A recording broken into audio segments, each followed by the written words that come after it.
নমস্কার। এই ভিডিওতে আমাদের আলোচ্য বিষয় মেষ রাশির 2026 সাল কেমন যাবে।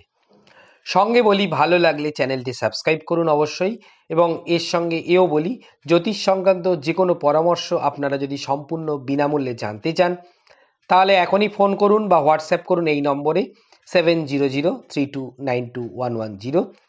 আবার বলি জ্যোতিষ সংক্রান্ত যে কোনো পরামর্শ সম্পূর্ণ বিনামূল্যে আপনারা জানতে পাবেন, এবং তার জন্য শুধু ফোন করতে হবে বা হোয়াটসঅ্যাপ করতে হবে এই নম্বরে 7003292110। তাহলে শুরু করি মেষ রাশির 2026 কেমন যাবে। প্রথমেই বলি মেষ রাশির অধিপতি মঙ্গল গ্রহ। সাহসিকতা, দৃঢ় মনোবল, উদারতা, অধ্যাবসায় এই রাশির অন্যতম প্রধান পজিটিভ কারকত্ব। তবে এর সঙ্গে আবার একগুঁয়েমি ভাব, অভিমান, ক্রোধ, হঠকারিতা, প্রতিযোগিতামূলক মনোভাবও এই রাশির নেগেটিভ কারকত্বকে কিন্তু প্রকাশ করে থাকে। বর্তমানে মেষ রাশির জাতক জাতিকার শনির 7.5 প্রথম পর্যায়ে চলছে। যেহেতু শনিদেব বর্তমানে ও 2026-এ পুরোটাই মীন রাশিতে থাকবেন, এবং সেক্ষেত্রে বলা যেতে পারে রাশিপতি মঙ্গল বছরের প্রথম দিকে জানুয়ারি মাসের মাঝখান থেকে ফেব্রুয়ারি মাসের শেষ পর্যন্ত মকরে উচ্চস্থ অবস্থায় থাকবেন। যেহেতু তৃতীয়পতি ও ষষ্ঠপতি বুধ দশম স্থানে মঙ্গলের সঙ্গে জানুয়ারি মাসের বেশিরভাগ সময়টাই যুক্ত থাকবে, সেক্ষেত্রে এক কথায় বলা যেতে পারে দৈনন্দিন কর্মের প্রতি সক্রিয় উদ্যোগ কর্মস্থানে বিভিন্নভাবে বাধাপ্রাপ্ত হওয়ার সম্ভাবনা কিন্তু দেখা যায়। অর্থাৎ মঙ্গল এবং বুধের এই সংযোগ দৈনন্দিন কর্মের প্রতি যে সক্রিয় উদ্যোগটা থাকে সেখানে তার জন্য কর্মস্থানটায় কিন্তু বিভিন্নভাবে বাধাপ্রাপ্ত, ছোটোখাটো বাধার সম্মুখীন হতে পারেন এই রাশির জাতক জাতিকারা, বিশেষ করে জানুয়ারি এবং মাসটাতে।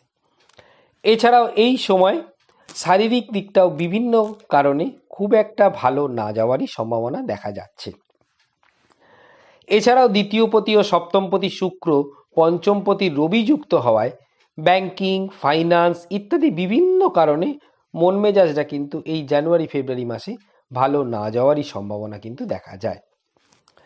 এছাড়াও জানুয়ারি মাসে বিভিন্ন কারণে অনুপার্জিত অর্থ, অর্থাৎ শেয়ার বাজার, বিমা, উত্তরাধিকার সূত্রে প্রাপ্ত অর্থ বিভিন্ন কারণে কিন্তু বাধাপ্রাপ্ত হওয়ার সম্ভাবনাও দেখা যাচ্ছে। তবে মার্চ মাসে রাশিপতি মঙ্গল একাদশে অবস্থান করবেন, এবং তার জন্য আয়ভাব কিছুটা হলেও কিন্তু বৃদ্ধি পাবে।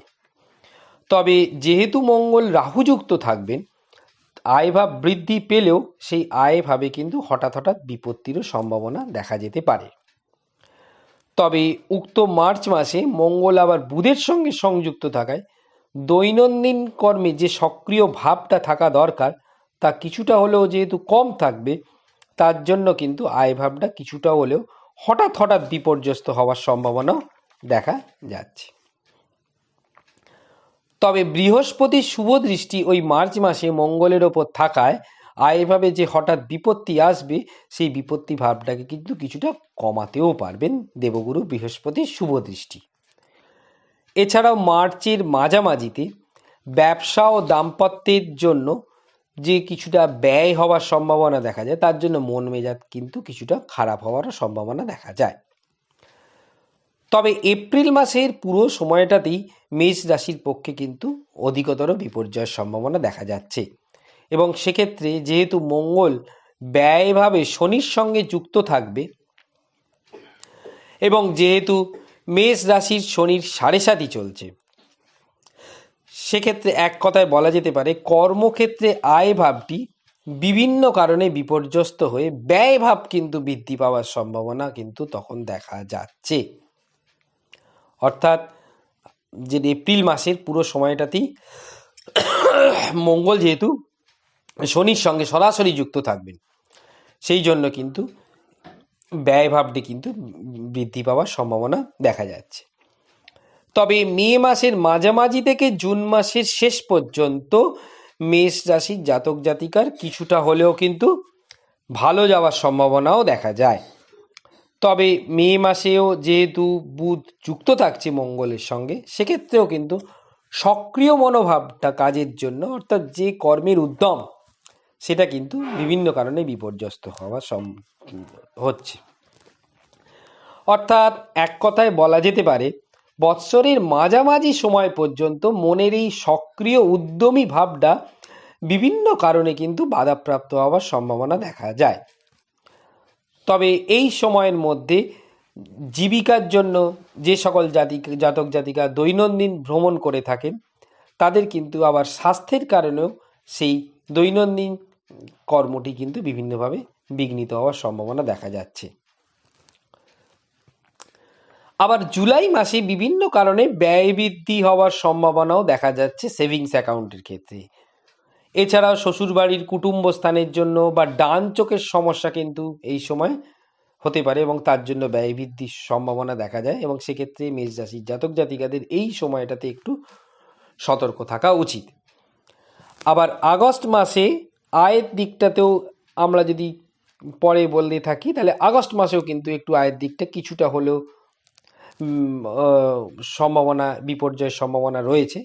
তবে সেপ্টেম্বর অক্টোবর মাসে যেহেতু বৃহস্পতি অনেকটা সময়ই রাশিপতি মঙ্গলের সঙ্গে যুক্ত থাকবে, তা সেক্ষেত্রে বলা যেতে পারে সমগ্র বছরের পরিপ্রেক্ষিতে এই সময়টা কিছুটা হলেও পারিবারিক দিক, অর্থাৎ পরিবারের যে স্ট্রেংথ, সেটার জন্য কিন্তু মেষ রাশির মনের ভাবটা কিন্তু যথেষ্ট স্বস্তিদায়ক হয়ে উঠতে পারে। অর্থাৎ পারিবারিক দিকটা স্ট্রেংথ থাকার জন্য মেষ রাশির জাতক জাতিকা সমস্ত বিপর্যয় থেকে কিছুটা হলেও মাথা তুলে দাঁড়াবার সম্ভাবনা কিন্তু এই সময় দেখা যায়।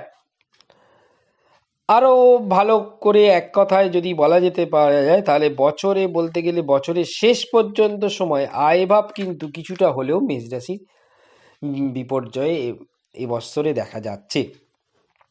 তবে পারিবারিক দিকটা কিন্তু কিছুটা হলেও যেহেতু স্ট্রং থাকছে, মন মেজাজটা যতই কিন্তু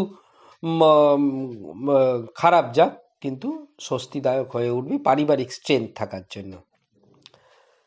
তবে বছরের একদম শেষে যেহেতু দেবগুরু বৃহস্পতি মনের স্থানে অবস্থান করবেন, সে কথা এক কথায় বলা যেতে পারে বছরের একদম শেষে কিছুটা হলেও মন মেজাজটা কিন্তু কিছুটা ভালো হওয়ার সম্ভাবনাও দেখা যাচ্ছে।